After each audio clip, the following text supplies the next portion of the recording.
The capital. Bwe twogera ku capital. Sente ezibala ekiyumba is not capital. Ntegerekise. Sente ezibala ekiyumba is not capital. Gwe tubalanga capital ze sente eziguze enkoko kuba enkoko ezo jja zitunda. Sente ezijjanjabya enkoko, sente eziguze emmere, sente ezigemye oyo capital gwe twogerako. Kati gwe naguze omusumaali n'enkoona mu bbaati, ate naguzeyo ebbaati wano wadde weetaagayo ebbaati, ate naguzeyo akatundubaali n'enziba wali eri, ate wali nataddemu olujeyo, si capital. Yeah. Then, after knowing the amount of money you have, the capital you have, then sit down and ask yourself, how many birds am I supposed to raise according to the amount of money I have? Nkoko mmeka ze nnyinza okulunda? Nze nabagamba nti enkoko tukubalira enkoko ne tugamba nti bw'oba olina ssente bwesiti osobola kulunda nkoko bwesiti. Bw'oba olina miliyoni 2 lunda enkoko. Bw'oba olina miliyoni 2 osobola okureezinga enkoko 150. Tosussa 150 ate nga gwali ku sayiti kuba mmanyi bw'oba nga gwali ku sayiti ojja kuyiya ABCD. Bw'oba toli ku sayiti kitegeeza enkoko 150 beera ne miliyoni zo 2.5. Okitegeera? So kati naawe andaba nga tonnagamba nti kandeeta enkoko 5 sooka otule wansi weewummuzeeko ogambe ni ssente ze nnina ze zino nkoko mmeka ze nnina okureezinga nti nkoko bweziti. Emmere yeriisa enkoko okuva from day 1 up to 4.5 months, then start your farm. Okitegeera. Then some of us will make a mistake there. Olina ssente ntono n'oleeta obukoko nga bungi. Obukoko ne butuuka okuba nga bulya tebukkuta kubanga ssente ez'okubuliisa tezikola ki? Teziriiwo. So awo abasinga obungi bwe tukolera mess. Naganze njagala kuyingira mu business naye mole ntandika ntya n'enkoko 1,200. Nina kutandika na nkoko 5 manye nti nnyingidde business. Tewali n'omu atayagala kutandika na nkoko 5 naye how much is your capital? How much is your capital before bringing in those 500 birds? How much is your capital? Are you able to feed those birds from day 1 up to 4.5 months? Because at 4.5 months, bwe tubalira tusuubira nti enkoko ezo zigenda kutandika okubiikira, then n'empanga ziri obeera ozitunze ng'okomezaawo kasenteko akamu. Okitegeera ekintu ekyo. Naye gwe wano ogambye njagala nnyingire business. Kati njagala mbeere mu business n'okuleeta enkoko 5. Ofembye nakyo era ogenda kwevuma business kubanga ojja kutuuka olemererwa nga tolina ssente ziriisa enkoko teringa muntu oyinza omugamu nenywawo amazzi tulaabira benkya oba sibira ekyogo kino nyweleko amazzi tunaabira benkya naye ye enkoko yeetaaga ki? Emmere. Yeetaaga amazzi, yeetaaga emmere eya buli lunaku. Togenda kuzituuza ozigambe enkoko mmwe mulaba munnange you see you no. So sit down, weewummuzeeko, weetereeze, weesootinge wekka na wekka. Nabagamba omulimu gw'enkoko gwetaagisaamu obugumiikiriza. Bw'oba toyina bugumiikiriza tojja mu bulunzi bwa nkoko. Gendako mu birala ebyangu oba ebyanguwa mmanyi ebyanguwa sirina kye mmanyi wano Uganda kyanguwa wabula gw'oba olina ky'omanyiyo ekyanguwa nga tekyetaagamu bugumiikiriza dduka misinde ekyo ky'oba ogendamu. Naye nga I love you so much. Thank you so much for your wonderful support. Thank you so much for supporting Molly Local Poultry Farm. It's a beautiful day. Good morning, good afternoon, good evening, wherever you are watching me from. Molly is my name, CEO Molly Local Poultry Farm. I welcome you all on this channel. Thank you so much for watching my videos. Thank you so much for subscribing, liking, sharing, and commenting about the videos. Here today, I've come to share with you the things you consider when you are starting a poultry farm. Which things should you consider as a beginner? Which things should you consider first before you bring in the chicks at the farm? Yes, first of all, you have to consider the place where you're going to put your farm. I mean the location. Which place, where are you going to put your farm? Is it going to be in the village? Is it going to be in the town? So that place matters a lot. When you look at places which are near towns or which are near trading centers, there are some competition and the market is somehow good. Then another thing you have to consider is before I go to another thing you should consider, when you look at places which are very deep in the village, you find that people even fail to know whether you have birds or not. Yes, so you have to consider the place. Where are you going to put your farm? If you're going to put it in the village, very deep in the village, are you able to market those products you'll be selling? Are you able to market your farm? If the answer is yes, then continue with it. Build their poultry farm. Then another thing you have to consider is the poultry house. My friends, I always tell you, please, I always advise you, my dear friends, don't build or don't set up a poultry house which is expensive.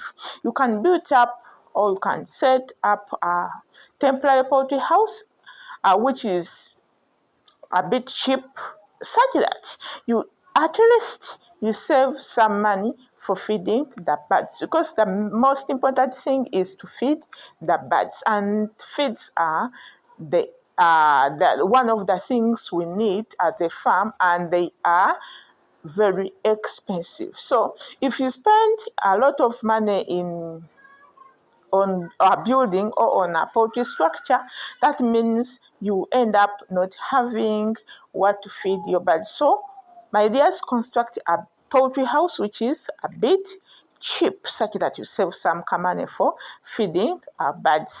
Then ekintu ekyakyettunuulira when you are going to set up a poultry farm, you have to look at the land itself. Land, ettaka wogenda okuzimba your poultry house. We have places which are wet, that is which are swampy. We have places which are flat. We have places which are hilly. We have hilly places or mountainous areas. We have the swampy areas. Then we have very flat. Then a person who is going to build up a poultry house in a swampy area, ennyumba gy'agenda okuzimba erina okuba nga a bit raised from the ground, because if you put it on the ground direct, on the soil direct, that poultry house will be wet all the time. Yet we want this poultry house to be dry all the time. So in order to avoid that dampness in the poultry house, you have to raise it a bit such that tebeera wet, tebeera nyinyogovu essaawa zonna. Then someone who is in hill areas or in a place which is having a hill, I don't expect you to construct a poultry house which is flat. Embuyaga ejja gifuuwa egwe. Embuyaga ejja kufuuwa ekiyumba kye ekya flat kigwe. So bw'oba ozimba ekiyumba tunuulira ekifo w'oli. Bw'obanga kya lusozi, don't build up a flat poultry house. Then bw'obanga ekifo kyo kyali flat or dry, it's so for you can build any structure you feel like, but again, don't construct a poultry house which is very expensive. You get. Then another thing you have to consider is the market. I've talked about the location where you're going to put up your farm. Again, on this, I add on the market. Look at the place where you are. How many people are there? How many people eat chicken? Because you have also to consider these people. And how much are they able to buy a chicken? Or let's say one hen, one cock. How much do you think they can afford? How many people can afford to buy chicken in a week? You get. So after considering that, after making your research, normally in this area, it's a busy area, people buy chicken, people do this, and this. So my products will be taken by those people. Then you start your farm from there. Never not to come to even you take a week without seeing anyone buying a hen, buying a cock, buying chicken. My dear, you end up taking the products you have to the next trading center, which means that you'll be putting in some transport to transport your goods from the farm to another place. So you have also to consider that. However much farms tetulina twazirundira mu trading market, naye era still tetulina ate ziteeka very deep in the village, zijja tumenya. Abantu bajja nnyo tutegeera nti tulunda oba tutunda enkoko oba amagi. Okay. Yes. Then ebyo byonna ng'omaze obitunuulira, you have to look at what we call water supply. Where are you going to get water? Because these birds, zo zeetaaga amazzi. Oba oyagala oba toyagala oba gwe gakubuzaaga okunaabisa, zo enkoko zeetaaga amazzi. And ennyama y'enkoko esinga obungi ekolebwa mu mazzi.